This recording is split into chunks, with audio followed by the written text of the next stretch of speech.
कान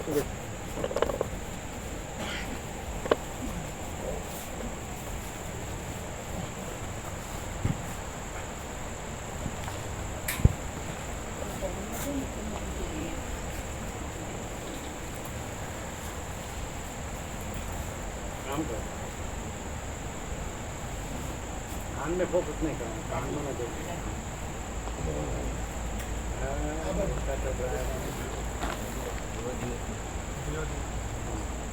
देखो इसको ढले नहीं।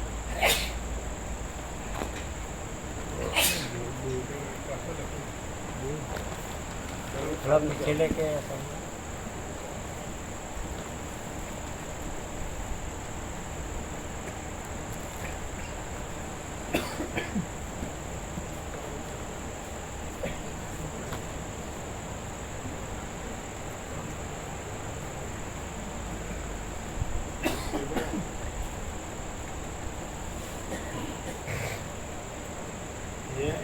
हवा मिल गया।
ओम ओम ओछो જ અવાજ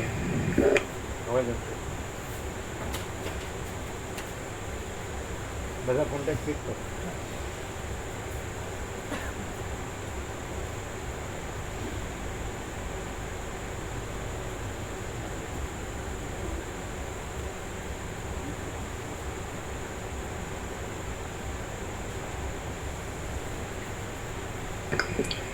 ओम ओम ओम ओम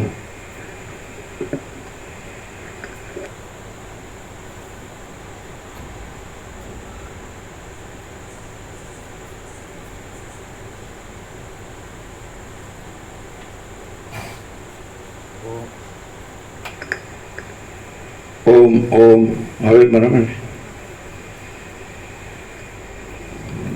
परम चिदाकाश परम ज्योति अखंड ज्योति अनंत पूर्ण परम चिदाकाश परम शांति स्वयं सिद्ध स्वयं प्रकाश स्वयं पूर्ण स्वस्वरूप यही सब कुछ है, इसके सिवा कुछ नहीं है।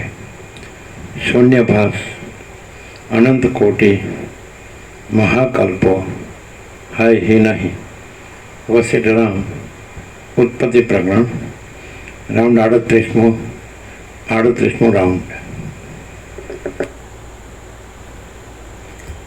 आद्य परब्रह्म सद्गुरु देव की जय। ओम श्री परमात्मने नमः।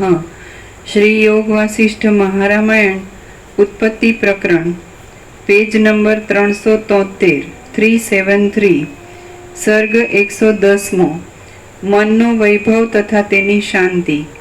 आ 110 सर्गમાં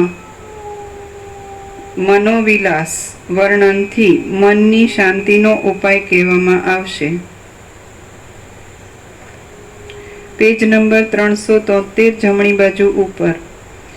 મન જ્યારે જુએ છે ત્યારે નેત્ર થાય છે, મન જ્યારે સાંભળે છે ત્યારે શ્રવણ કાન થાય છે, સ્પર્શ કરે છે ત્યારે ત્વચા ઇન્દ્રિય થાય છે, સૂંઘે છે ત્યારે નાસિકા થાય છે અને રસ ગ્રહણ કરે છે ત્યારે રસના જીભ ઇન્દ્રિય થાય છે.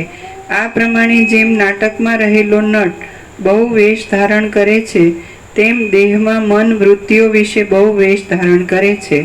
મન લઘુ પદાર્થને દીર્ઘ કરે છે, સત્યમાં અસત્યપણું કરે છે, કડવા પદાર્થમાં મધુરતા કરે છે અને શત્રુમાં મિત્રતા કરે છે. માણસની ચિત્તવૃત્તિમાં જેવો પ્રતિભાસ થાય છે તેવો તેને પ્રત્યક્ષ અનુભવ થાય છે અને પ્રતિભાસને લીધે જ સ્વપ્નથી આકુળ ચિત્તવાળા હરિશ્ચંદ્ર રાજાને એક રાત્રિ 12 વર્ષની થઈ પડી હતી. ઇન્દ્રદ્યુમ્ન રાજા નીચે ટાંચ છે.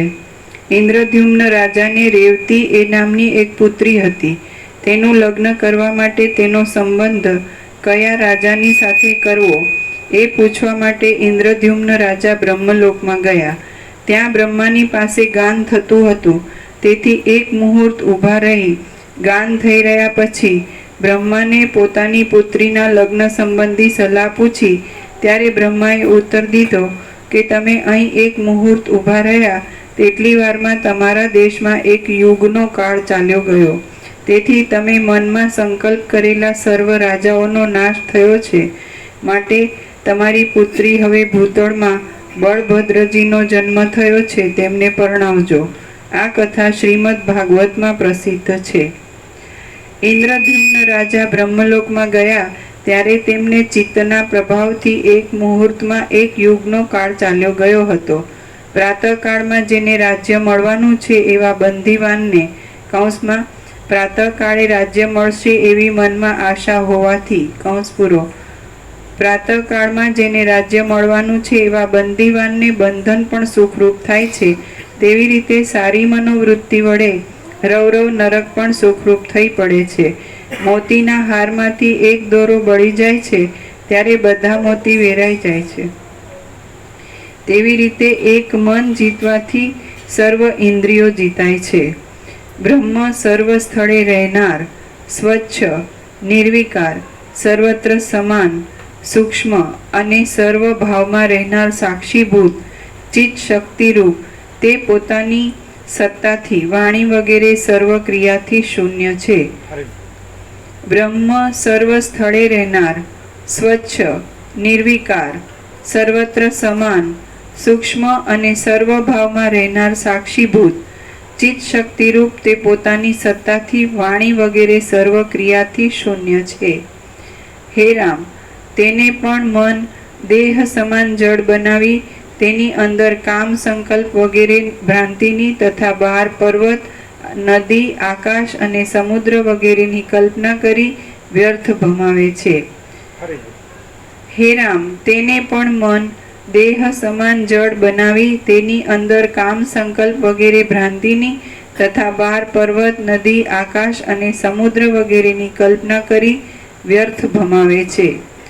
મન વિવેકવાળું હોય તો પણ તે મન પોતાની ઈષ્ટ વસ્તુ જો કે સારી ન હોય તો પણ તેને અમૃત સમાન મધુર બનાવે છે તથા સારી અમૃત સમાન વસ્તુ હોય તો પણ તેને વિષ તુલ્ય બનાવે છે. મન વિવેકવાળું હોય તો પણ તે મન પોતાની ઈષ્ટ વસ્તુ જો કે સારી ન હોય તો પણ તેને અમૃત સમાન મધુર બનાવે છે તથા સારી અમૃત સમાન વસ્તુ હોય તો પણ તેને વિષ તુલ્ય બનાવે છે. એવી રીતે સંપૂર્ણ તત્વજ્ઞાન ન થવાથી જેને પૂર્ણતા પ્રાપ્ત થયેલી નથી તેવા માણસનું મન ઉપર પ્રમાણે પોતાની કલ્પનાથી પોતાને યોગ્ય આકાર તથા રૂપને ઉત્પન્ન કરે છે, પણ તત્વવેત્તાનું મન એ પ્રમાણે કરતું નથી. એવી રીતે સંપૂર્ણ તત્વજ્ઞાન ન થવાથી જેને પૂર્ણતા પ્રાપ્ત થયેલી નથી તેવા માણસનું મન ઉપર પ્રમાણે પોતાની કલ્પનાથી પોતાને યોગ્ય આકાર તથા રૂપને ઉત્પન્ન કરે છે, પણ તત્વવેત્તાનું મન એ પ્રમાણે કરતું નથી.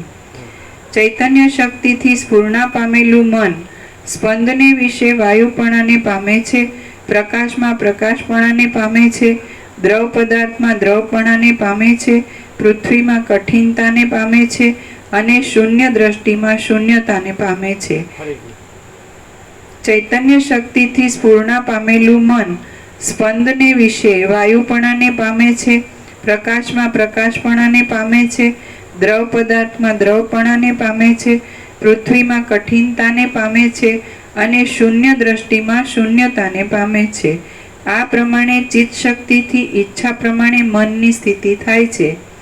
દેશ કાળ વિના પણ મન શુક્લને કૃષ્ણ કરે છે તથા કૃષ્ણને શુક્લ કરે છે. માટે આ મનની શક્તિ જુઓ.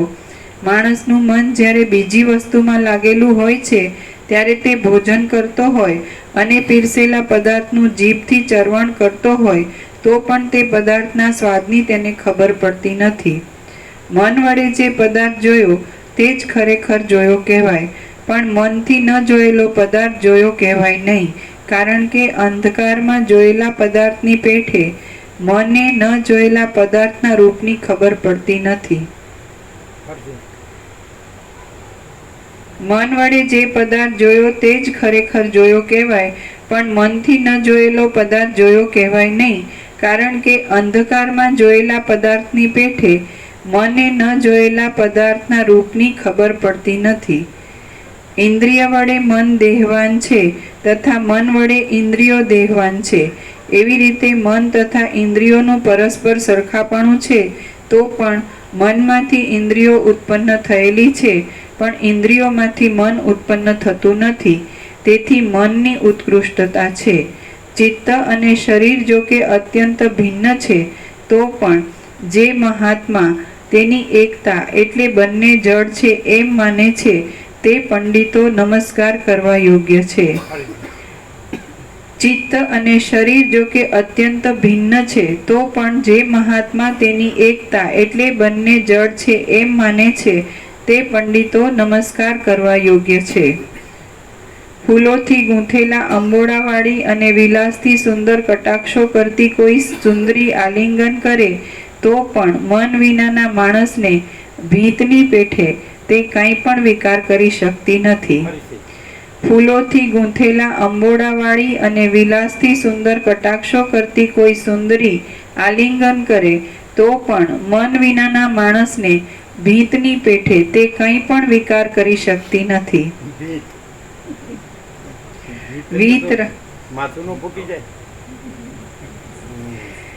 વીતરાગ નામના કોઈ મુનિ ધ્યાનસ્થ હતા. તે સમયે વનમાં રાક્ષસ તેમનો હાથ ચાવી ગયો તો પણ મુનિને તેની ખબર પડી નહીં. મુનિની અભ્યાસ વડે દ્રઢ કરેલી મનોભાવના દુઃખને સુખરૂપ કરવાને તથા સુખને દુઃખરૂપ કરવાને સહજમાં સમર્થ થાય છે. માણસનું મન જ્યારે અન્ય વસ્તુમાં લાગેલું હોય છે ત્યારે તેની પાસે પ્રયત્નથી કહેવાતી કથા પણ પરશુથી કાપેલી લતાની પેઠે કપાઈ જાય છે. કૌંસમાં એટલે કે મારી પાસે શું વાત કરી તેની પણ તેને ખબર પડતી નથી. કૌંસ પૂરો.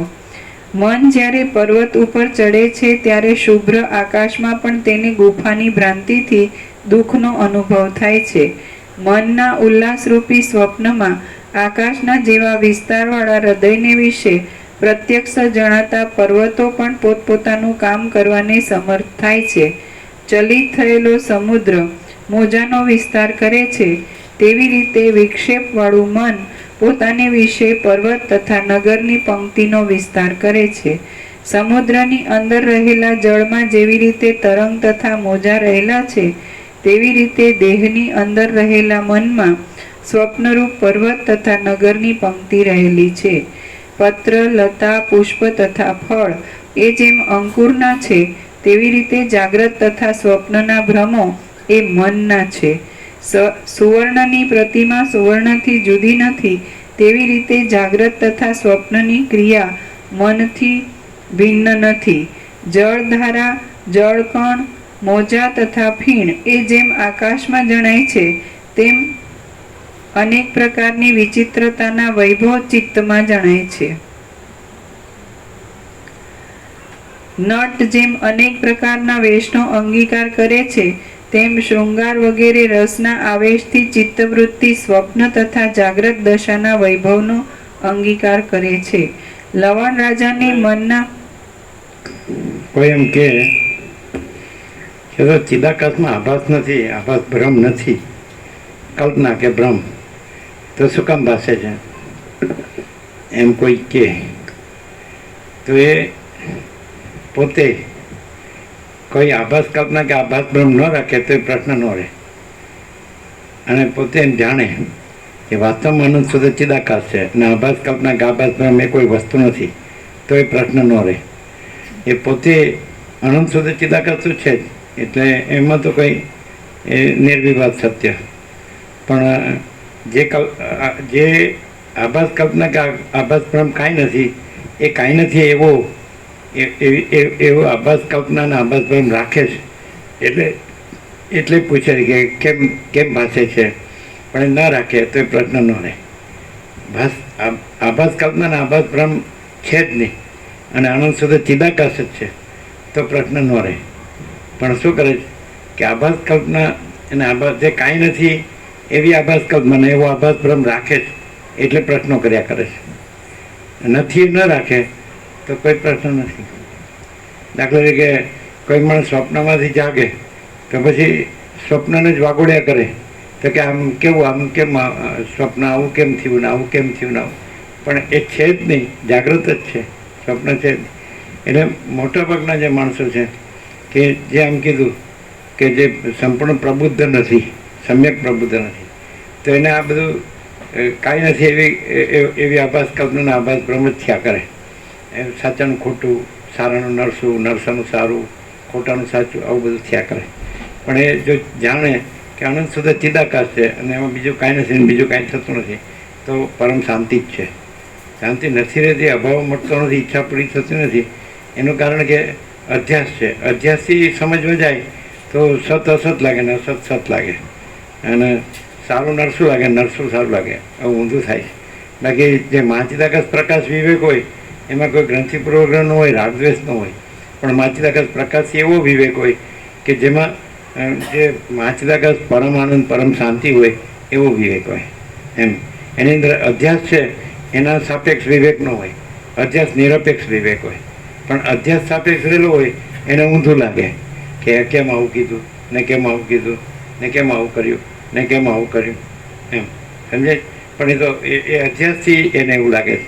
અને માચિદાકાશ પ્રકાશ વિવેક છે એ તો અધ્યાસ નિરપેક્ષ છે અને એ તો માચિદાકાશ પરમ આનંદ પરમ શાંતિ છે ને એ અવૈયક્તિક સાર્વત્રિક છે. અધ્યાસ છે વૈયક્તિક છે, અધ્યાસ વૈયક્તિક છે અને માચિદાકાશ અવૈયક્તિક સાર્વત્રિક છે.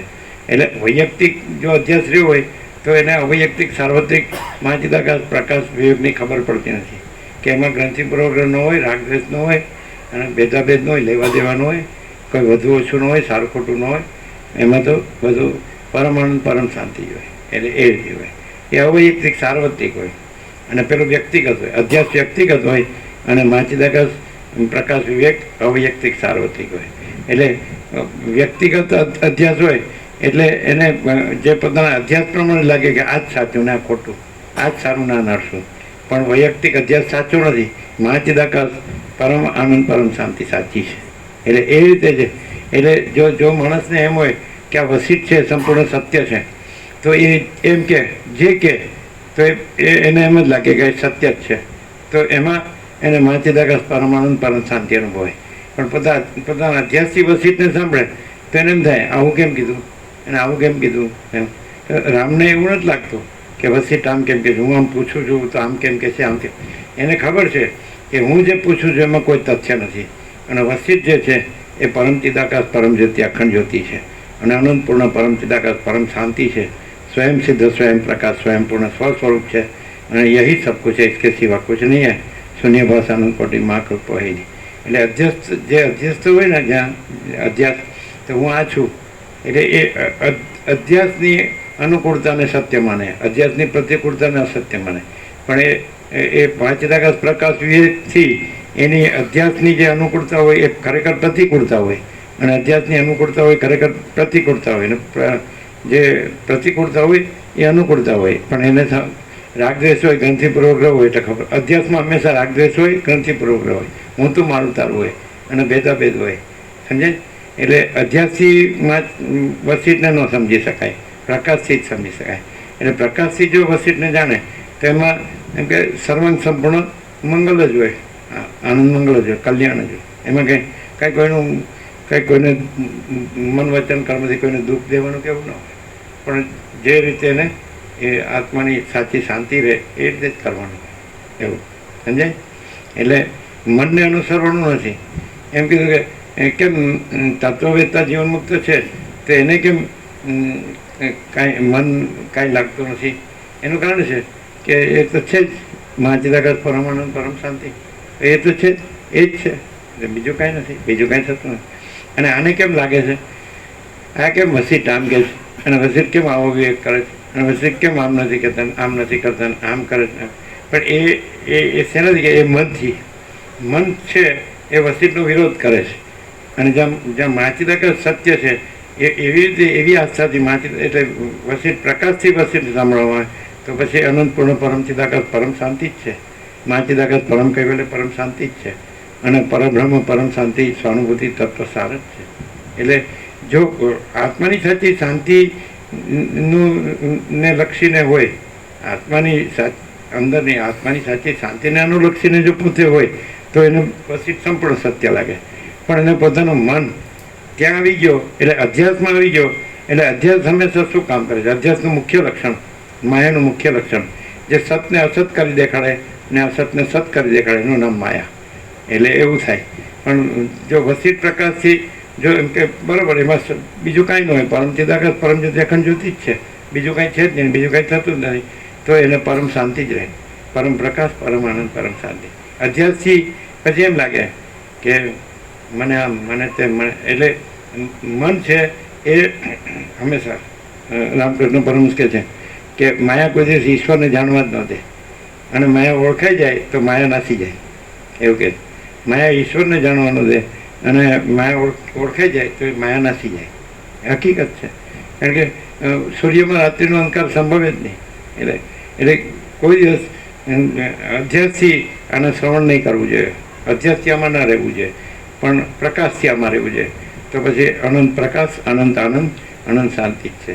સમજાય કે આ દાખલા તરીકે વિવેક પ્રભુને પ્રેરણા થઈ કે ચલો ભાઈ આમ આ બધી પ્રેરણાઓ થઈ ને કે ચલો આ લાભ આપો.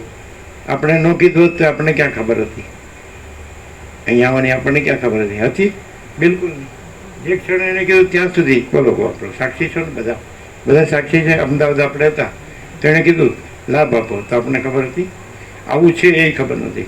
કારણ કે 22 વર્ષ પહેલાં તો થયો તો નાનજી પ્રભુ હતા તો આ કાંઈ નહોતું.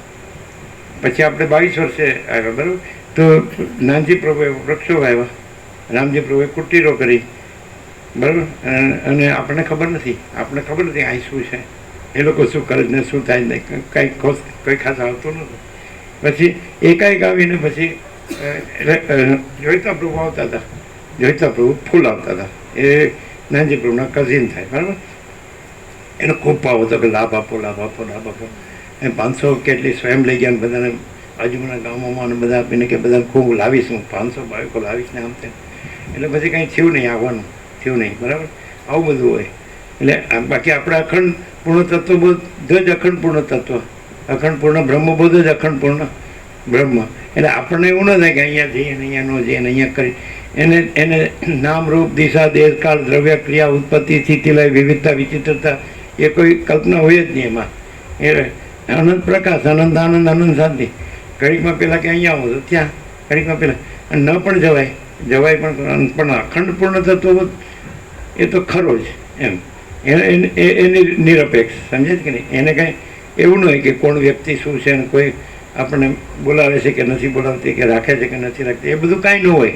જે અખંડ પૂર્ણ તત્વ, અખંડ પૂર્ણ બ્રહ્મબોધ જ અખંડ પૂર્ણ બ્રહ્મ, તે આપણે તો ત્યાં પૂર્ણ વિરામ હોય સમજે. પછી નાનજી પ્રભુએ વૃક્ષો વાવ્યા, આપણને ખબર નથી. રામજી પ્રભુએ કુટીરો કરતા, આપણને ખબર નથી. અને વિવેક પ્રભુ આવીને આપણે કીધું કે લાભ આપો. બોલો બધા હતા કે નહીં? અમદાવાદ હાથ ઊંચા કરો. કોણ કોણ હતા? લ્યો આટલા બધા હતા, લ્યો આ બધા હતા ને. તો આપણને ખબર હતી? એ બોલ્યા એને 1 સેકન્ડ પહેલાં આપણને ખબર હતી. એટલે આપણને એવું નથી કે અહીંયા ને ત્યાં એવું ન હોય સમજાય. ચલો અમદાવાદમાં થોડા જ આવતા હતા બરાબર, અહીંયા થોડા આવે છે બરાબર. પછી જુદા જુદા આવે, જગ્યા જુદી જુદી હોય તો ત્યાંના આસપાસના નજીક પડતો હોય એ સ્વાભાવિક છે આવે સમજાય કે નહીં? તો એવું નથી. જેનો રસ હોય તો એ થોડું દૂર હોય તો પણ આવે એવું. હવે આ વસ્તુ કેવી છે કે ખરેખર એની જે ચૈતન્ય જાગૃતિની જે શ્રેણી છે એ સ્ટેટ ઓફ કોન્શિયસનેસ, તો ચૈતન્ય જાગૃતિ મેન ચૈતન્ય જાગૃતિ, અને ચૈતન્ય જાગૃતિ ચૈતન્યમાં ન કહેવાય પણ આજે દ્વૈત ભ્રમ છે એના સાપેક્ષ કહેવાય. સમજે જે હું આ છું આ જગત છે એ અધ્યાસ છે એના સાપેક્ષ સ્ટેટ ઓફ કોન્શિયસનેસ કહેવાય. તો ઘણાને જો દાખલા તરીકે દ્રષ્ટિ સૃષ્ટિ અને સૃષ્ટિ દ્રષ્ટિ એ બે પણ મત છે. તો દ્રષ્ટિ સૃષ્ટિ કોને કહેવાય ને સૃષ્ટિ દ્રષ્ટિ કોને કહેવાય? તો બાળક હોય તો એને એની દ્રષ્ટિ ઉપર સૃષ્ટિની સરસાઈ હોય, સમજાય? એને સૃષ્ટિ મોટી લાગે એની. પછી થોડી ચૈતન્ય જાગૃતિ થાય તો દ્રષ્ટિ સૃષ્ટિ આવે, દ્રષ્ટિ સૃષ્ટિ વાત, તો એમાં દ્રષ્ટિની સરસાઈ સૃષ્ટિ પર હોય, સમજાય? એટલે દ્રષ્ટા છે તો એની હવે પછી વધારે ઉપર જવા માંડે એટલે પછી વિવર્ત, પછી અજાત, પછી અધ્યારોપપાત, સમજાય છે કે નહીં? અધિષ્ઠાન અધ્યસ્થ, તો સમજવા માંડે કે આપણે આટલા જ નથી, આપણે તો અનંત ચૈતન્ય પ્રકાશ, અનંત ચૈતન્ય શાંતિ છે, અને આ તો આપણી અંદર એક સાવ કાંઈ નથી એવો એક આભાસ છે, સમજાય? એટલે જ્યારે માણસને હું આ છું ત્યાંથી હોય તો પછી અહીંથી જે વિવેક થતો હોય એ સમજાય નહીં, સમજાય? પણ એ વિવેક એવી રીતે થતો હોય કે તું જે અધ્યાસમાં છે એ અધ્યાસમાં પણ તને તકલીફ ન પડે એવી રીતે વિવેક હોય, અને તને ચૈતન્ય જાગૃતિ થાય અને ચૈતન્ય શાંતિ પ્રાપ્ત થાય, ચૈતન્ય આનંદ પ્રાપ્ત થાય એવું હોય. પણ એને તો એમ જ હોય મારા અધ્યાસને અનુકૂળ થાય તો એ જ ખરું, મારા અધ્યાસને અનુકૂળ ન થાય તો એ ખરું નહીં, તો એ બરાબર નહીં, સમજાય? એટલે એવી ટૂંકી દ્રષ્ટિ ના રાખવી જોઈએ. માણસ હંમેશા જે અનંત વિશાળ પૂર્ણ સચ્ચિદાનંદ સ્વરૂપ છે તો એવી રીતે પોતે અનંત વિશાળ પૂર્ણ સચ્ચિદાનંદ સ્વરૂપ છે એ બધાની અંદર બધાનું એ સાચું શુદ્ધ સ્વરૂપ છે, સંપૂર્ણ ભ્રાંતિ રહે. તો ત્યાંથી રહીને સાંભળે તો એને એવું ન થાય કે આમાં કંઈ આમ કેમ ને આમ કેમ ને ખ્યાલ આવે. અધ્યાસ પણ એટલે આપણે શું કીધું કે કોઈના સેન્ટરને છેડવું નહીં, સેન્ટરને છેડવું નહીં. એટલે કોઈ એમ કે આમ તો આપણે એમ કે જેવી સર્વાંતરીની પ્રેરણા ને જે યોગ્ય લાગે એમ કરો, જેવી સર્વાંતરીની પ્રેરણા યોગ્ય લાગે આપણે નથી કહેતા, બરાબર? તો વિવેક પ્રભુએ કીધું કે અહીં લાભ આપો, બરાબર છે? પછી એમણે એમ કીધું ચલો પ્રવાસ અમે તમારી સાથે નથી કરો, આપણે નથી કીધું પ્રવાસનું, તો આપણી સાથે આપણે તો બધું આખું ભારત કરેલો જ છે, કંઈ જરૂર નથી, તો ચાલો બરાબર. પછી કે ચાલો નર્મદા પ્રવાસ, બરાબર? તો આપણે નથી કીધું એ. પછી એ કે દરેક મહિનાની 17 તારીખ રાખો, પછી અમે એમ કીધું, પછી એ જ પોતે આવ્યા લિસ્ટ બનાવી, તો પેલા ભગવાનના તહેવારને 17 તારીખને બધું ભેગું થવા માંડ્યું, એટલે એમ કીધું રહેવા દો, આપણે તો 3 હોય છે, એક નૂતન વર્ષ, એક 17/5 હોય, પરમચિત પ્રાગટ્ય ને એક વ્યાસ પૂર્ણિમા હોય, એટલે નેચરલ છે, રહેવા દો. એટલે કે એટલે પછી બરાબર છે, બરાબર, કારણ કે પેલું 17/12 ને બધું ભેગું થાય ભગવાનનો, સમજે દિવસો બે. એટલે અમે કીધું કંઈ આપણે વધારે લોકો ભેળા કરવા નથી, અને જેને સર્વાંતરની પ્રેરણા હશે આવશે, બરાબર? તત્વબોધ હોય તો શું, ન હોય તો શું, આપણે તો અનંત પ્રકાશ, અનંત આનંદ, અનંત શાંતિ સાવજ છે, સર્વત્ર સદા સ્વયં સાવજ, બરાબર? પછી કે બરાબર છે, બરાબર છે, તો ભગવાનના ઉત્સવો જ રાખો, બરાબર છે? એટલે એમ કે જે 17 વાળા જે તારીખ લીધી હોય એને ભગવાનના ઉત્સવમાં સમાવી દેવાના, સમજાય? અને બીજું આપણે એમને મેં ભગવાનના ઉત્સવ છે ને ભાવિકો સર્વાંતરની પ્રેરણાથી સેવાનો લાભ લેતા જ હોય છે, એ કાંઈ આપણે કહેવાનું હોતું નથી, અને આપણે કોઈ દિવસ કોઈને કહેતાય નથી, કાંઈ જરૂર નથી, જરૂર છે નહીં, કાંઈ લેવા દેવા છે નહીં, આપણે કાંઈ કામ કરવું. હવે આ બધું છે એમાં આપણે કાંઈ કરવું નથી, તોય નર્મદા નિકોરાની જે તાડપત્રી એ લગાવી દીધી, એના પાઇપ હતા એ લગાવી દીધા, એ પણ એમને કાંઈ લાવવા નથી પડ્યા, થોડું એમને પૂર્તિ કરવી પડી, એ કરી એમણે તાડપત્રી કે પાઇપમાં, સમજાય? એટલે એ પણ નિકોરાની છે આ તાળ, લ્યો બોલો લ્યો આ મીડિયા નિકોરા. એટલે એવું નથી, બધું પડ્યું રહ્યું હોય છે, અને ઉપયોગમાં આવે તો શું, ન આવે તો શું, સમજાય કે નહીં? એટલે ઘડીકમાં આખી ટ્રક ભરીને ક્યાંય ને ક્યાંય જતી હોય, ઘડીકમાં પાછી વાળી લઈએ કે નહીં, બસ. એનું કારણ છે કે કોઈનું અહમ નહીં પોષવાનું. એટલે માણસ અહમથી અહીંયા જોવે ને બધું તો એને કંઈ ખબર જ ન પડે કે કઈ રીતે વિવેક થતો હોય છે. આ મહાચિદાકાશ પ્રકાશ વિવેક છે, આ કંઈ કોઈના અહમનો દેહાધ્યાસી વિવેક નથી. એટલે કે મને સારું લાગે તો જ જ્ઞાન સાચું, મને સારું ન લાગે તો જ્ઞાન સાચું નહીં, એ મૂર્ખ કહેવાય, સમજે? અધ્યાસ નહીં. અને કદાચ મને સારું ન લાગતું હોય તો મારો અધ્યાસ કપાય છે ને મારું કલ્યાણ થાય છે અને મારી ચૈતન્ય જાગૃતિ થાય છે, એવું પોઝિટિવ હોવું જોઈએ ને વિધેયાત્મક. નિષેધાત્મક વલણવાળાને આમાં કામ ન થાય. એમ કે હું બધું જાણું છું ને તો શાબ્દિક જ્ઞાન એ કંઈ જ્ઞાન નથી. મહાચિતા સ્વયં પ્રકાશ અનુભવ જ્ઞાન, स्वयं प्रकाश को शब्द ज्ञान की अपेक्षा नहीं है. એટલે સમજે તો બહુ આ બધું અનંત છે. એટલે અહીંયા જ્યારે મનનો વિષય ચાલે છે ત્યારે મન જ નથી, એવી રીતે આ પ્રકાશ છે. અને અને મહાચિદાકાશ છે અને મન જ નથી એવી રીતે સાંભળે તો એને બહુ લાભ થાય. અને મારું મન છે એ આ રીતે વેલસેટ થયેલું છે તો એને કાંઈ લાભ ન થાય. એમાં હવે કાંઈ ફેરફાર થઈ શકે એમ નથી તો કાંઈ વાંધો નહીં. એવા ને એવા જાઓ ને એવા ને એવા આવો, પાછા આવો ને જાઓ. અધ્યાસ રાખીને સંભળાય. શબ્દ જ્ઞાનથી ન સંભળાય. શબ્દ જ્ઞાન તમને બધું થઈ ગયું હોય તો હું બધું જાણું છું તો એ પણ અહંકાર જ છે. અને એટલે કેનોપનિષદ જ કીધું, જે કે હું જાણું છું એ જાણતો નથી, જે કે હું નથી જાણતો એ જાણે છે. એ કેમ હું નથી જાણતો એટલે અહંકાર નથી. અહંકાર નથી એટલે પ્રકાશ તો છે જ. અને જાણું છું એટલે એટલે જે હું નથી એ હું છું અને પ્રકાશ નથી એવો અર્થ થાય. એટલે ઉપરથી તમે જેટલો કંઈ અધ્યાસને મોટો કરો ને એમાંય આના શબ્દોથી તો એ તમને બધું ઊંધું લાગવા માંડે. આ પ્રકાશનું, આ બધું પ્રકાશનું છે, અધ્યાસનું નથી. અને બીજું બધું દરેક જે જીવ્યો છે એ અધ્યાસનો જીવ્યો છે, એ પ્રકાશનો નથી. સમજે? એટલે અહીંયા એમ સમજો હવે હું પ્રકાશમાં આવ્યો છું અને હું અધ્યાસમાં નથી, અહીંયા અધ્યાસ નથી, તો ખરેખર એને શાંતિ થાય. સાચું સમજાય ને તો સાચી શાંતિ થાય. પણ આખો આગળનો અધ્યાસ હોય, હું આવો છું ને તેવો છું ને એવું પાછું અંદર હોય ને તો મજા નહીં આવે. આવું સીધું છે. સમજાય? અહીં શું રાગદ્વેષ છે, શું લેવા દેવા છે? હમણાં એમ કે હવે એને બધી 17 તારીખ કીધી તો આપણે હા નહીં કહેતા કશું.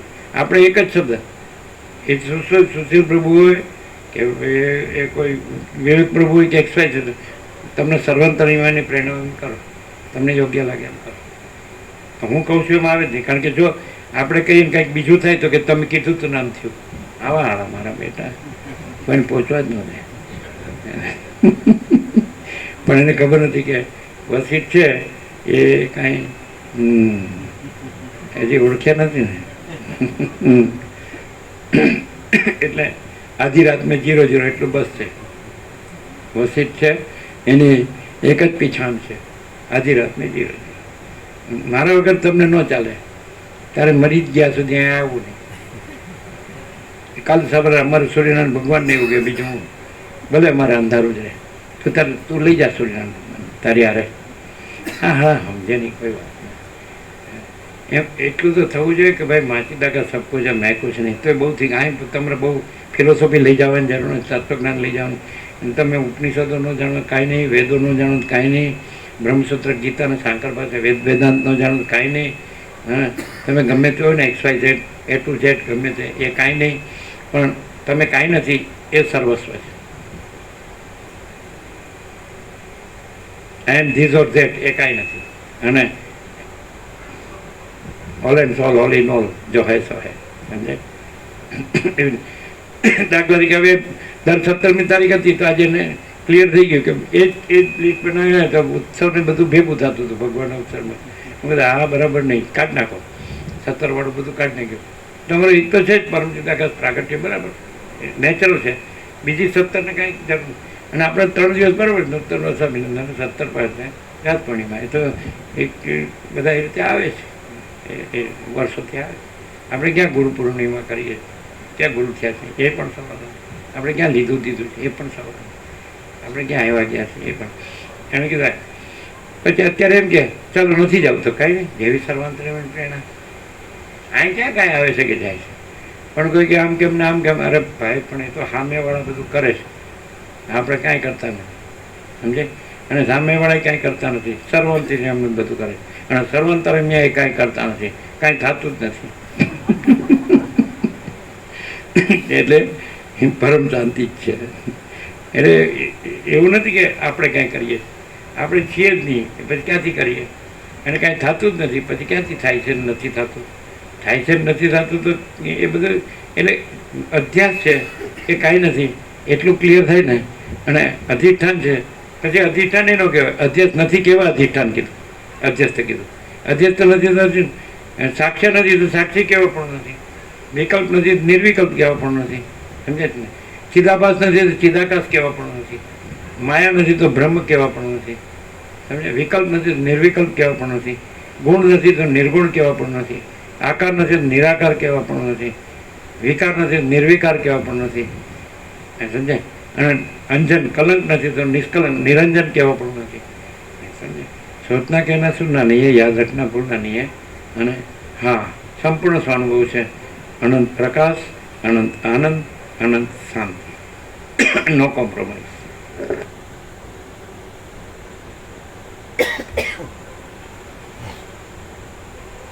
લવણ રાજાને મન તમારે પ્રૂફ જોતો હોય પ્રૂફ 1974માં 76માં દેશમાં આવ્યો ને સ્વામીજી, નાના હતા ત્યારે આવ્યો ને.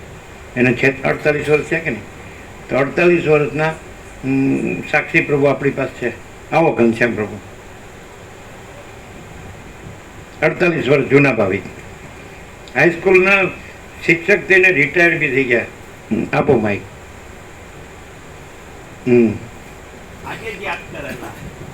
અને એમનો બાપુજીએ લાભ લીધો. એમને અમે 4 પેઢી જોઈએ છીએ.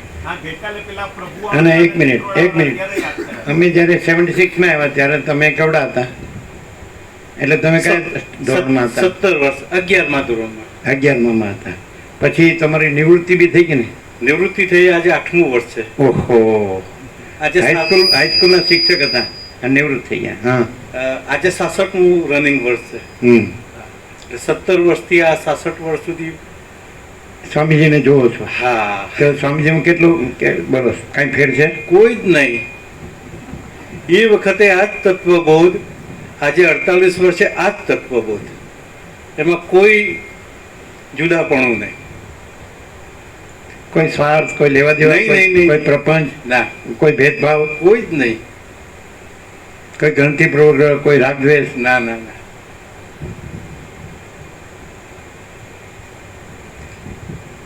અડતાલીસ વર્ષથી સતત એ જ, એમાં કોઈ જ ફેરફાર નહીં, કોઈ રાગદ્વેષ નહીં, અને કોઈના પ્રત્યે કોઈ વધારે લાગણી કે કોઈના પ્રત્યે ઓછી લાગણી એવું કંઈ જ નહીં. કોઈ સતત આવતું હોય, કોઈ એક દિવસ આવતું હોય તો પણ એમના માટે સર્વત્ર બધા સરખા છે. અમને તો આજ સુધી એવું જ લાગેલું છે. 48 years. હા. એમના બાપુજીએ લાભ લીધો, આનંદગીરી પ્રભુ, એના કાકાએ લાભ લીધો. નવેમ્બર 76થી કમ્પ્લીટલી ત્યાં બોરિયા મહાદેવમાં. અમે નાના હતા. ઓક્ટોબર 76. હા, એટલે અમે નવેમ્બરથી પરિચયમાં આવેલા. હા, પણ તમારા બાપુજી આવતા હતા. લોધરા ભણવા જતા ને, બસ મહાદેવના દર્શન કરવાથી મળી ગયા, લાભ મળી ગયો. એટલે બધા સરળ, ગામના ખેડૂતો સંપૂર્ણ ભગવાનના માણસ બધા. હા, બરાબર. જય પ્રભુ. બોલો. બિપિન પ્રભુ કે હું તેલ જોઉં, તેલની ધાર જોઉં. શું કહો છો? તમારે ગુજરાતી કહેવો તો જબરી. તેલની ધાર જોવો, બીજું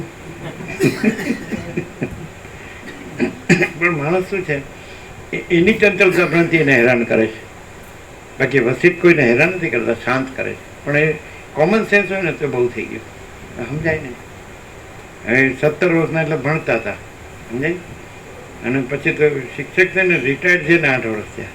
નહીં, 8 વર્ષ થયા. બોલો. हाईस्कूल किया उसने, शिक्षक थे,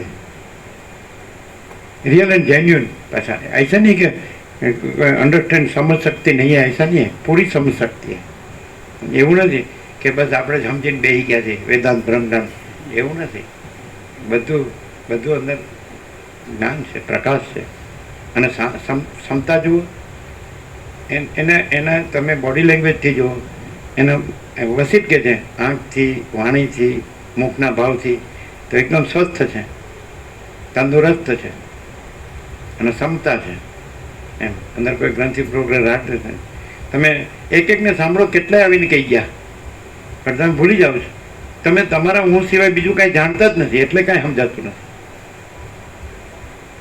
અને અમે પરમ ચિદાકાશ, પરમ જ્યોતિ, અખંડ જ્યોતિ સિવાય બીજું જાણતા જ નથી, હું ને જાણતા જ નથી. એનો આ આનંદ મંગળ હવે ખબર પડી જાય પછી.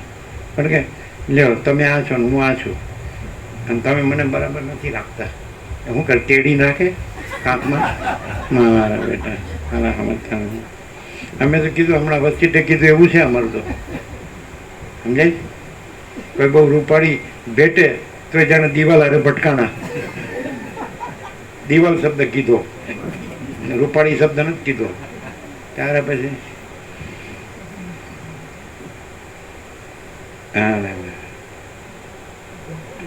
શું આ ગોવા પ્રભુ 46 વર્ષથી ઇન્દ્રપુરા ઘનશ્યામ પ્રભુ એને કેવો હાથ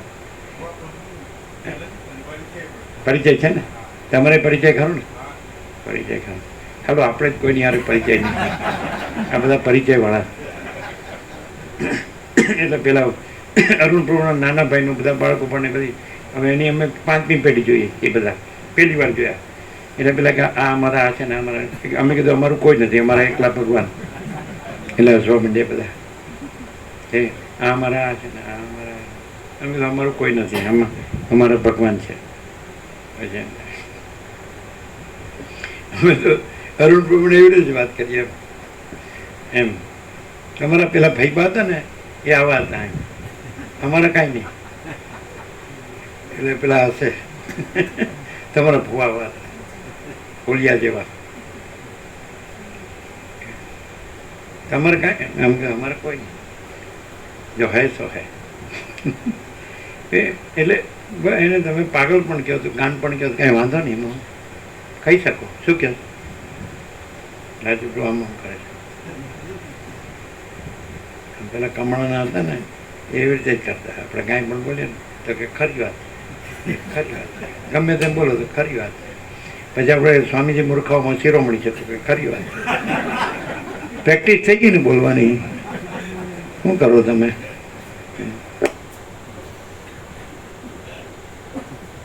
માધા પ્રભુ અત્યારે છે કે નહીં એ ખબર નથી. દાન પ્રભુ હતા સંપૂર્ણ ભગવાનના માણસ, દેવ થઈ ગયા 90-95 થયા ને કે આ જ સત્ય છે. છેલ્લે સુધી આ જ વાંચતા. 95 ભગવાન એ આ લોકો કહેતા જે આવે છે ને એ જ બસ.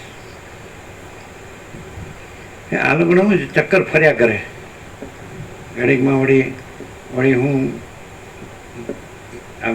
આવું હોય, ઘડીકમાં કેવા તરંગો આવે એમાં ક્યાંય વયો જાય, ઘડીકમાં કેવા તરંગો ક્યાંય વયો જાય. હવે આવી રીતે કંઈ થતું હશે કાંઈ એને ખબર નથી કે આ કેમ અખંડ એમાં બેઠા છે. કાંઈ મૂર્ખ હશે કે મને બધું તમે બધું કર્યું છે એવું કાંઈ નહોતું આવડતું. નહોતું આવડતું, હું આવડ્યું અને તમને આવડ્યું બધું. એ બહુ સારું આવડ્યું, વખાણવા જેવું. મારા બેટા દાદા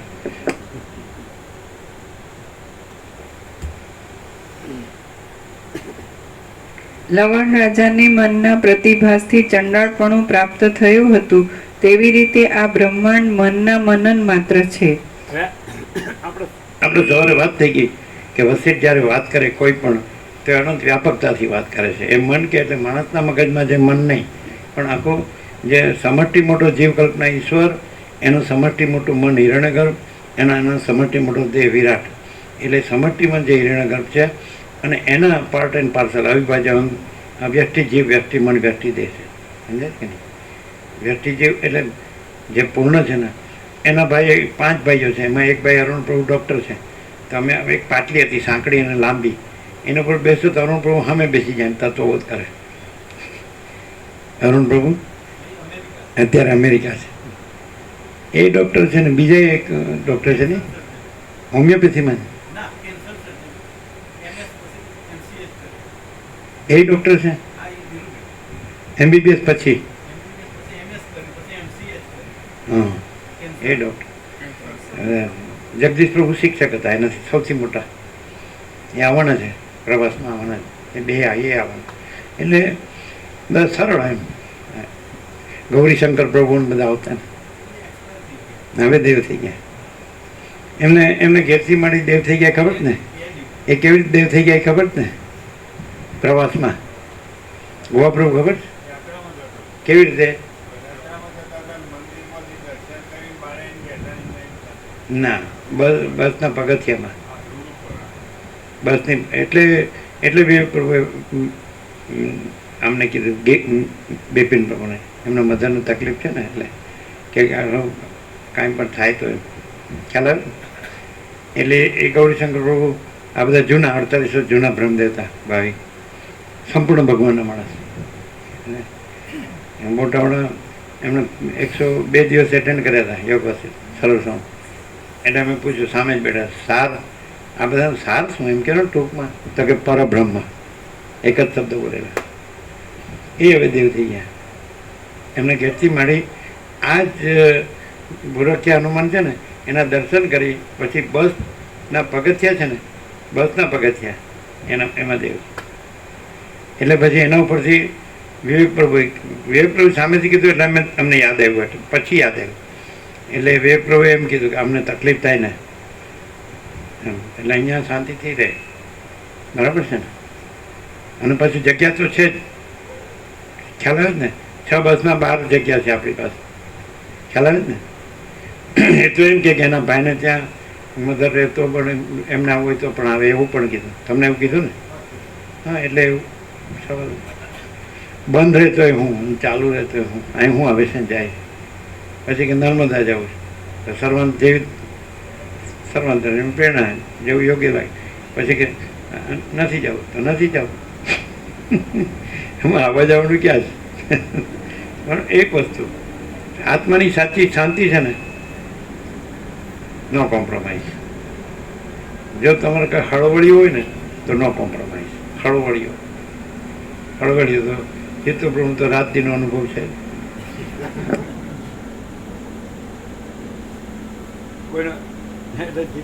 કોઈનું વધુ હોય, કોઈનો ઓછો હોય. સળવળાટ તો છે જ, સળવળાટ ન હોય તો દશા જ ન હોય ને. આ ચંચળતા ભ્રાંતિની દશા છે, પૈસાને ભોગવો, બીજું.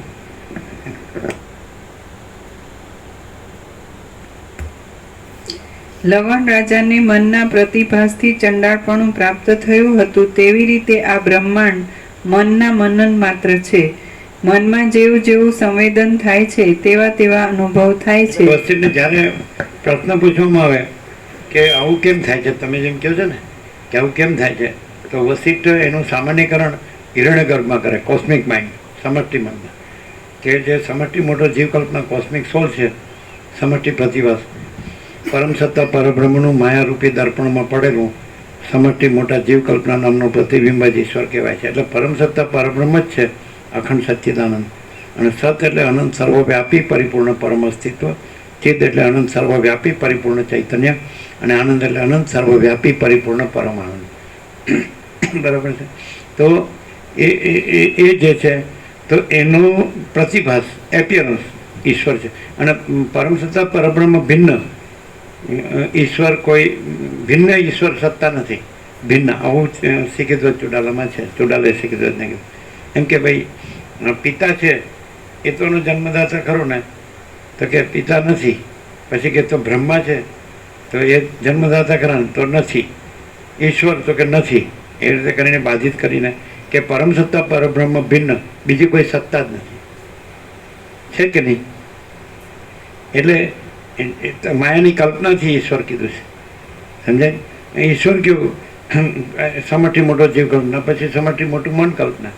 એટલે જ્યારે કોઈ પ્રશ્ન કરે તમારે જેવું, તો એમ કે આ હિરણ્ય ગર્ભની કલ્પના છે, તમારી નથી, સમજાય. તો પછી એમ કે હિરણ્ય ગર્ભની આવી કલ્પના કેમ, તો પછી એમ કે એ સૃષ્ટિ કરતા બ્રહ્મા, એ કેમ, તો કે પરમ સત્તા પરબ્રહ્મ ભિન્ન, એ કલ્પના કાંઈ છે જ નહીં. એટલે એની એ સમષ્ટિ કલ્પના ન હોય તો એની પાર્ટ એન્ડ પાર્સલ વ્યક્તિક જે અંશ છે એ કલ્પના પણ નથી. તમે તમારી કલ્પના રાખીને આનું સોલ્યુશન ન મેળવી શકો. તમે જેના અંશ છો તો તમારે અંશીને જાણવો પડે. તમે ઈશ્વરના અંશ તમને માનતા હો તો ઈશ્વર તમારે માનવો પડે. ઈશ્વર માનો તો તમારે એના અધિષ્ઠાન પરમ સત્તા પરબ્રહ્મને માનવું પડે. એને માનો તો એના ભિન્ન ઈશ્વર નથી ને, એટલે એના ભિન્ન જીવ નથી. હવે તમે આ રીતે સરળ શ્રવણ છે એનાથી તમે પરમ સત્તા પરબ્રહ્મને જાણો સમજાય? પછી એ શું છે અને કેવું છે અને કેવું છે, આ જે સૌથી મોટું છે અને એ જે અખંડ ચૈતન્ય સ્વરૂપ છે એ જ છે. એમાં બીજી કોઈ કલ્પના નથી ને બીજો કોઈ ભ્રમ નથી. એટલે પછી એ સમષ્ટિ મોટો જીવ કલ્પના એ નથી, એનો સમષ્ટિ મન કલ્પના નથી, આ સમષ્ટિ વિરાટ કલ્પના નથી. એટલે એના વ્યક્તિ જીવ મન દેહ નથી ને આ થાય છે ને નથી થતું એ નથી. અને અખંડ ચૈતન્ય ચિદાકાશ એક જ અદ્વિતીય અનાદિ અનંત. એટલે સાચું જાણવું જોઈએ અને સાચા રહેવું જોઈએ. એટલે પછી કહે છે કે વાણીનો વિવેક નથી, વર્તનનો વિવેક છે. હવે આ ચંચળતા ભ્રાંતિ ચાલુ રાખી છે અને બ્રહ્મ પરમાત્મા બોલવું છે, ક્યાંથી શાંતિ થાય? અને તમે આ ચંચળતા ભ્રાંતિ સાચી નથી, કારણ કે એ જે છે એ તો નિરંજન નિરાકાર નિર્વિકાર છે, એ તો અપરિચ્છિન્ન છે, એ તો તુર્યાતીત છે, એ તો અનંત અખંડ અભેદ છે. એમાં તો આવું બધું છે જ નહીં. એમ સરળ માણસ હોય, સરળ હૃદયનો, તો એને સાચો અનુભવાય. એને કાંઈ કરવું ન પડે, એફર્ટલેસ છે, એ કાંઈ અનાયાસ સહજ છે, એને કાંઈ પ્રયાસથી નથી, એ છે જ. અને દાખલે અત્યારે આપણે નિર્મળતા, શીતળતા છે, પવિત્રતા છે આ જગ્યાની અને આ સરળ શ્રવણની, તો એ સહજ છે. એ કાંઈ કરીને નથી, કર્યા વગર છે. કરીને ઉપાધિ થાય છે, ન કરીને શાંતિ છે. કરવું કરો એટલે શું આવ્યું? સંકલ્પ કલ્પના આવી, વાસના આવી. વાસના વગર શું કામ કરે? હાવ સીધી વાત છે. અને એમાં ક્યાં વાસના છે? આપણે એમ કે પરમ સત્તા પરબ્રહ્મ વાસના છે. હેની વાસના? એમાં કોઈ વિષય છે તેની વાસના હોય? ઓબ્જેક્ટ પણ જ ન હોય તો સબ્જેક્ટ પણ ક્યાંથી હોય? વિષય પણ જ ન હોય, સમજાય કે નહીં? તો વૃત્તિ પણ ક્યાંથી હોય? વૃત્તિ અને વિષય એ બે આરોપિત છે, અધ્યારોપિત છે. સમજાય? આત્મા પર જ્ઞાનેશ્વરે કીધું, આત્મા ઉપર વૃત્તિ અને વિષય આરોપિત છે, એટલે કલ્પિત છે. દ્રષ્ટા અને દ્રશ્ય કલ્પિત, આરોપિત છે. જ્ઞાતા જ્ઞેય, ઉપાસક ઉપાસ્ય દેવ, જ્ઞાતા ધ્યેય, આ બધું અધ્યસ્ત છે. એટલે એકચ્યુઅલી એ અખંડ ચૈતન્ય છે અને એમાં ભાગભેદ છે જ નથી, સજાતી વિજયથી સ્વગત ભેદ નથી. હવે આ જે પ્રકાશ છે એને જો તમે અખંડ ચૈતન્ય સ્વરૂપ અનુભવો ને રહ્યો અને પછી પોતે પણ એ જ છો ને રહ્યો, પોતે આ નથી ને રહ્યો, આ બધું નથી ને રહ્યો અને બધું અખંડ ચૈતન્ય છે એવી રીતે રહ્યો, તો એના જેવું એ કે નહીં છે જ. એ કરવાનું ક્યાં નથી, એ કર્યું જ થતું નથી અને એ કર્યા વગર છે. નથી કરીને એ નથી થતું, નથી આ નથી એનું કર્યું એ નથી થતું, એ પોતે જ છે. અને એ પોતે આ નથી એ નથી થતું. નહીં સમજાય? સમજાય છે? ગામઠી લેંગ્વેજ છે. નથી છે એ નથી થતું અને નથીનું કર્યું એ છે નથી થતું, એ છે પોતે જ છે અને એમાં નથી એ કાંઈ નથી. પણ નથી એવો ભ્રમ રાખીને દુઃખી થાવ શું કામ? અને તમે માની લો કે હું આ જ છું અને મારું આ જ છે અને આ મારી બુદ્ધિ છે, તો હેરાનગતિ સિવાય કાંઈ નથી, કાંઈ હાથમાં ન આવે.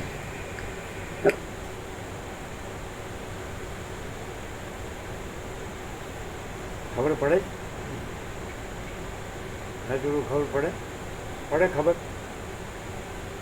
રાજુ પ્રો ખબર પડે? જેટલું ખબર પડે? કેવી પડે?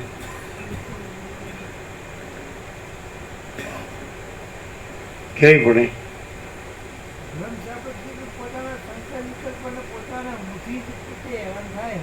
બિપિન પ્રૂફ ક્લિયર થાય કે સ્પીડ વધારે પડે થાય?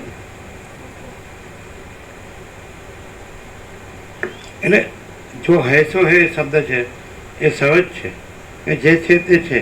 શું છે? તો પરમ સત્તા પરબ્રહ્મ અખંડ સચ્ચિદાનંદ છે ને, એ અનંત અખંડ અભેદ, એક જ અદ્વિતીય અનાદિ અનંત, અનંત સંપૂર્ણ અનંત સર્વતઃ, નિરંજન નિરાકાર નિર્વિકાર અને ભરપૂર ઘન અખંડ એક રસ પૂર્ણ, કોઈ જગ્યા ખાલી નથી અને રજ પણ બીજી જગ્યા નથી, રજ પણ બીજી વસ્તુ નથી. સહજ નિર્વિકલ્પ અને સ્વસમિત્ય, એનો અનુભવ એ જે હોય, એનો અનુભવ જે હોય એ જ હોય, એમાં એ તો બીજું નથી ને બીજું થતું નથી. બીજો અનુભવ ક્યાંથી હોય? એ જ છે, જે છે તે જ છે.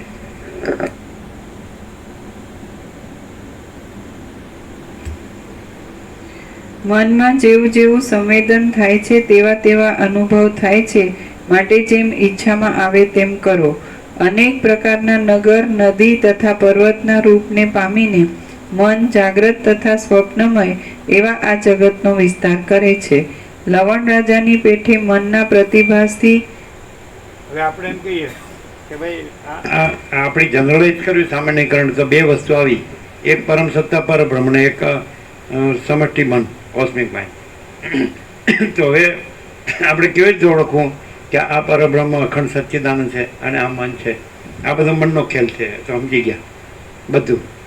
ઈશ્વર કે હિરણ્યગર્ભ કે વિરાટ, સમષ્ટિ જીવ મંદે કે વ્યક્તિ જીવ મંદે, એની આ બધી ચહલ પહલ જે હોય, સમજાય? તો હવે આ પરબ્રહ્મ છે અને આ મન છે, એ કેવી રીતે ખબર પડે? તો આવી રીતે ખબર પડે, પ્રકાશથી ખબર પડે. આ બધું છે એ પ્રકાશ જ છે. પ્રકાશ તો હોય તો જ જણાય ને. તો પ્રકાશ છે તો એ પરબ્રહ્મ છે. આ બધું પ્રકાશ જ છે. પ્રકાશ છે તો જ જણાય ને. પ્રકાશ વગર કેવું છે? આકાશ પરબ્રહ્મ છે, એ પ્રકાશ છે એટલે આકાશ જણાય છે, બરાબર. પણ પરબ્રહ્મમાં આકાશ નથી. એ આકાશ જણાય, પરબ્રહ્મનું આકાશ, પ્રકાશનું આકાશ રૂપે જણાવવું એ મન છે. અને પરબ્રહ્મ છે એ વાયુને પ્રકાશે છે, અગ્નિને એટલે તેજને, જળને, પૃથ્વીને, પ્રાણી પદાર્થ વ્યવહારને, અનંત કોટી અને અનંત આકાશને, અનંત મહાસૂર્યોને, અનંત બ્રહ્માંડોને, અનંત સૃષ્ટિ સ્થિતિ પ્રલયને, અનંત નામરૂપને અને અનંત અસ્તિત્વને. અનંત પ્રકાશ અનંત અસ્તિત્વને પ્રકાશે છે. પણ અનંત અસ્તિત્વ, અનંત પ્રકાશ છે એ પોતામાં અનંત પ્રકાશ જ છે ને એમાં અનંત અસ્તિત્વ કોઈ જુદું બીજું નથી. પણ એનું જુદું બીજું જણાવવું એનું નામ મન. અને જે અનંત ચૈતન્ય પ્રકાશ, અનંત ચૈતન્ય શાંતિ રહેલું છે એમાં જુદું બીજું જણાવવું એ સંભવતું જ નથી. એટલે મન નથી, એટલે અનંત ચૈતન્ય શાંતિ જ છે. સમજાય છે બિપિન? બહુ સમજાય? સમજાય છે? જે સ્વયં મહાચિદાકાશ આખો એકલો પ્રકાશ છે, આખો અનંત એક જ મહાચૈતન્ય પ્રકાશ છે. તો એનું એ પોતામાં ન હોય એવું ભાસવું જુદું બીજું એ મન. પણ એ જુદું બીજું સંભવ જ નથી, ભાસતું જ નથી, એટલે મન છે જ નહીં. તમે એનું નામ અધ્યાસ, જે નથી એવું જે ભાષે છે, સમજાય? એના મધ્ય તો તમે અધ્યાસ રાખો તો પ્રકાશ ન જાણી શકો, અને તમે પ્રકાશ રહ્યો તો અધ્યાસને ન જાણો. તમે પ્રકાશ, સૂર્ય રાત્રિના અંધકારને જાણતો નથી, મહાસાગર તરંગોને જાણતો નથી. એ તરંગોને બધી ઉપમાઓ, રાત્રિનો અંધકાર ને બધું મનની ઉપમાઓ છે. મન, સમજાય? એ કાંઈ નથી. હવે તમે જે પ્રશ્નો પૂછો એ મન એવું કરે છે, પ્રકાશને જાણવા દેતું નથી. એટલે પ્રકાશમાં નથી એવું કામ કરે છે. આમ કેમ ને, આમ કેમ ને, આમ કેમ નહીં ને, આમ કેમ નહીં.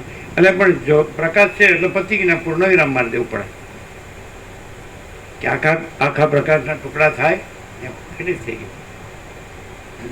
હવે તમે જુઓ કે મન છે તે કેવું કામ કરે છે? ત્યારે જપતું નથી, એક પળે જપતું નથી. અને પ્રકાશ છે એ સ્થિર છે, નિશ્ચલ છે, અખંડ છે, અવિનાશી. એમાં જન્મ અને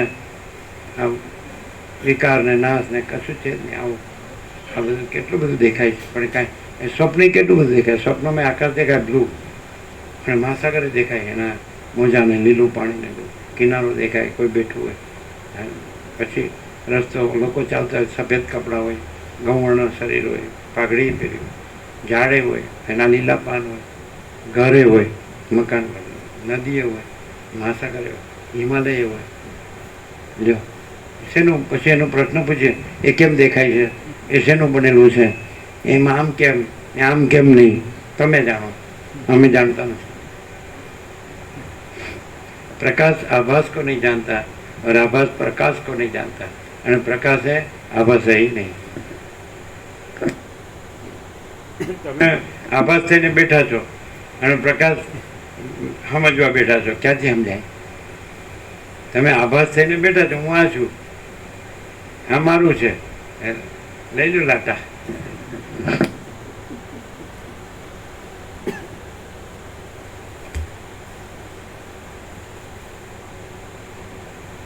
લવણ રાજાની પેઠે મનના પ્રતિભાસથી દેવતામાંથી દૈત્યપણું તથા હાથીમાંથી પર્વતપણું પમાય છે. જેવી રીતે નરપણામાંથી નારીપણું તથા પિતામાંથી પુત્રપણું પ્રાપ્ત થાય છે, તેવી રીતે મન સંકલ્પથી ઈચ્છિત પદાર્થપણાને પામે છે. મરણ તથા જન્મ પણ સંકલ્પથી જ થાય છે અને મનના ઘણા અભ્યાસથી શૂન્ય આકાર પણ જીવપણાને પામે છે. મનનથી જેમાં મોહવાળી વાસના પ્રાપ્ત થયેલી છે, એવું મન સુખ દુઃખ ભય તથા અભયરૂપ જન્મસ્થાનને પામે છે. તલમાં જેવી રીતે તેલ રહેલું છે, તેવી રીતે સુખ અને દુઃખ મનમાં રહેલા છે અને દેશકાળને લીધે તેમાં વધઘટ થાય છે. તલને દબાવવાથી તેમાંથી તેલ સ્પષ્ટ જણાય છે, તેવી રીતે મનને મનના સંગથી સુખ દુઃખ સ્પષ્ટ જણાય છે. હે રામ, સંકલ્પ જ દેશકાળના નામથી વ્યવહાર કરે છે અને તે સંકલ્પ જ દેશકાળનું કારણ છે. શાંત થવું, ઉલ્લાસ થવો, જવું આવવું, આનંદ થવો અને નાચવું એ સઘળું મનરૂપી શરીરનો સંકલ્પ સિદ્ધ થવાથી જ થાય છે. સતી સ્ત્રી અંતઃપુરના આંગણામાં વિહાર કરે છે, તેવી રીતે સંકલ્પથી કલ્પેલા અનેક પ્રકારના તરંગોથી મન દેહમાં વિહાર કરે છે. જે મનુષ્ય પોતાના મનને વિષયોના અનુસંધાનમાં જરા પણ અવકાશ જે મનુષ્ય પોતાના મનને વિષયોના અનુસંધાનમાં જરા પણ અવકાશ આપતો નથી, તે માણસનું મન જેમ હાથી પોતાના બંધન સ્થાનમાં સ્થિર થઈને રહે છે, તેમ સ્થિર થાય છે. જે મનુષ્ય પોતાના મનને વિષયોના અનુસંધાનમાં જરા પણ અવકાશ આપતો નથી, તે માણસનું મન જેમ હાથી પોતાના બંધન સ્થાનમાં સ્થિર થઈને રહે છે, તેમ સ્થિર થાય છે. રણ સંગ્રામમાં સ્તંભનાસ્ત્રથી શત્રુ જેમ ચલાયમાન થઈ શકતો નથી, તેમ જે માણસનું મન ચલાયમાન થતું નથી, તેને જ ખરેખર પુરુષ સમજવો અને બાકીના કાદવના કીડા છે એમ સમજવું. રણ સંગ્રામમાં સ્તંભનાસ્ત્રથી શત્રુ જેમ ચલાયમાન થઈ શકતો નથી, તેમ જે માણસનું મન ચલાયમાન થતું નથી, તેને જ ખરેખર પુરુષ સમજવો અને બાકીના કાદવના કીડા છે એમ સમજવું. હે રામ, જે માણસનું મન ચપળ ન થતા એક સ્થળે સ્થિર રહે છે, તે માણસ ધ્યાનથી ઉત્તમ પદવીને પામે છે. હે રામ, જે માણસનું મન ચપળ ન થતા એક સ્થળે સ્થિર રહે છે, તે માણસ ધ્યાનથી ઉત્તમ પદવીને પામે છે. મંદરાચળ સ્થિર થવાથી ક્ષીરસાગર સ્થિર થયો હતો, તેવી રીતે મન નિયમમાં રાખવાથી સંસારના વિભ્રમ શાંત થાય છે. મંદરાચળ સ્થિર થવાથી ક્ષીરસાગર સ્થિર થયો હતો, તેવી રીતે મન નિયમમાં રાખવાથી સંસારના વિભ્રમ શાંત થાય છે. માણસને ચંચળ રહેવું છે અને સ્થિરતાની વાતો કરવી છે, પણ સ્થિર રહે ને એટલે ચંચળતાનો પ્રશ્ન જ નહીં રહે. ચંચળતા રહેવું છે અને સ્થિરની વાતો કરવી છે, સમજાય છે કે નહીં? અને સ્થિર રહે તો પછી ચંચળતાનો કોઈ પ્રશ્ન જ નથી. ચંચળ રહે છે એટલે ચંચળતાનો પ્રશ્ન છે. પછી સ્થિર કેમ થવાય? તો સ્થિર એટલે સ્થિર થવાનું ક્યાં છે? સ્થિર જ છે. ચંચળ રહેવું છે અને સ્થિર કેમ થવાય એમ પૂછવું છે. એક ક્ષણ પણ સ્થિર રહેતો નથી અને સ્થિરતાની વાતો કરવી અને ચંચળ રહેવું છે સતત. તો તમે સ્થિર રહ્યો ને, શાંતિથી રહ્યો. તમારું ગરા લૂંટાઈ જાય સ્થિર રહેવામાં, પણ ના, મારું મન આમ કરે. હા, ભૂતનો ભાઈ છે. કહેવત તો છે, મન જીત્યો ને જગત જીત્યું, તો કહેવત છે.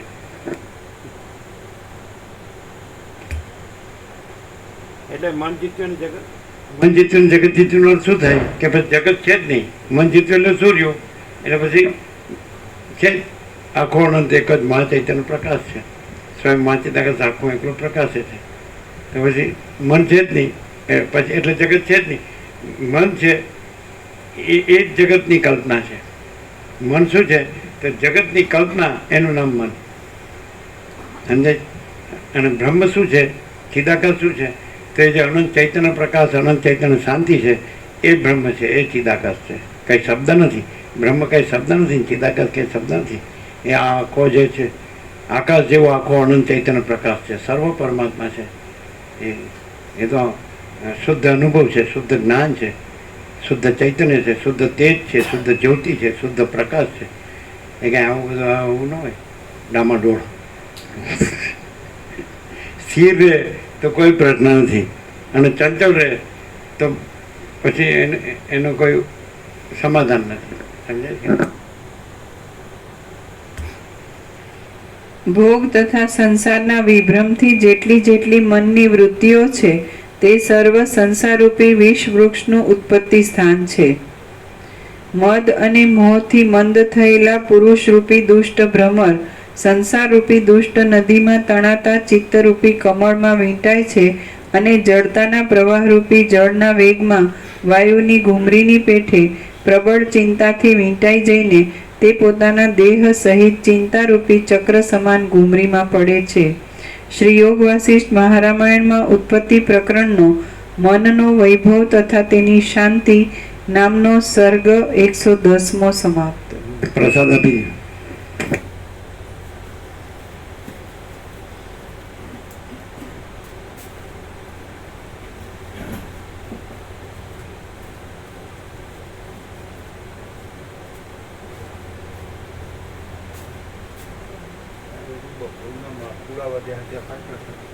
માલપુડા બપોરના વધ્યા પ્રસાદ આપી દો. આપી દીધું. બગડ્યા નથી ને? હા કેટલા છે? બધાને પહોંચી ગયું. બધાને આપી દો. વધારે એટલે એને માટે કંઈક આપ. કોથળીમાં હા, કોથળીમાં બગડે નહીં ને? લાડુ પ્રસાદ લાડુ પ્રસાદ કેટલા છે? 50 લાડુ છે. હા, આપી દેવા છે? બધાને પહોંચ જાય ને? ધોન તો પ્રભુ હા હા બપોરે તો માલપુરાનું દૂધ દીધું. એમ વય વાળો વ્યાપક કરી દેવું. વય વાળો તો નહીં જગ્યા છે. લાડુ પ્રસાદ તો બારના પાડી આવી હોય આપવાનું એ નહીં બગડશે નહીં લાડુ પ્રસાદ. એમ. અચ્છા, તો બેસતા વર્ષ પછી આજે પહેલી વાર આવ્યો હોય એ હાથ ઊંચા કરે. બેસતા વર્ષ પછી પહેલી વાર આવ્યો. એક જ છે? 2 3 આ લોકોને આપી દેશો ને તો તમે ઊંઘતા છો ને પતાવી દેશે. લાડુ પ્રસાદ તો બગડશે નહીં થોડું.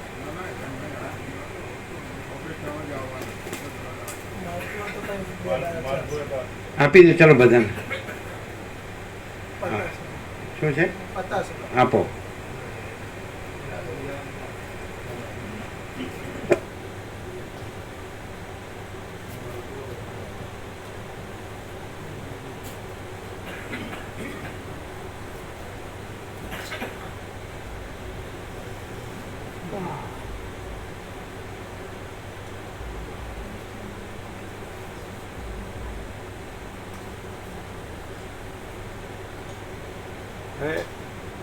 બધા એમ કે છે કે કામ ક્રોધ લોભ મોહ મદ માત્સર્ય કસાયો છે, તો એ બધા એમાં જ ખતમ થાય.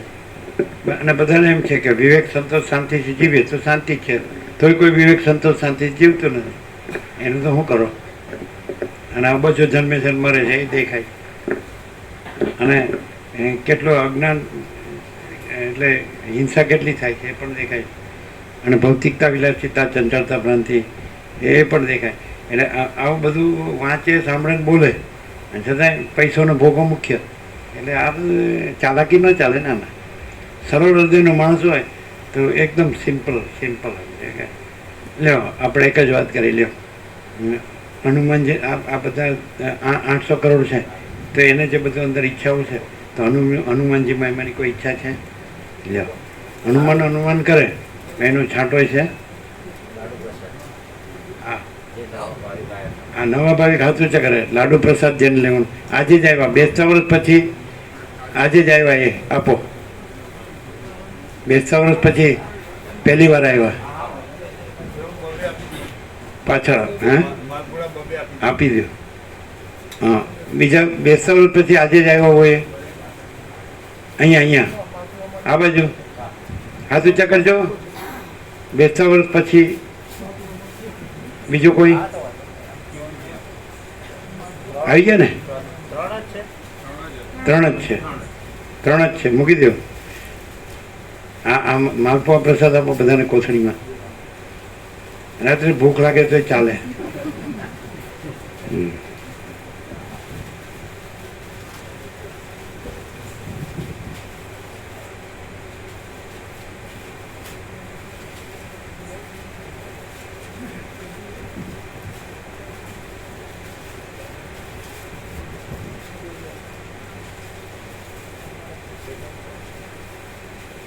ગીતામાં કૃષ્ણે જ કીધું છે.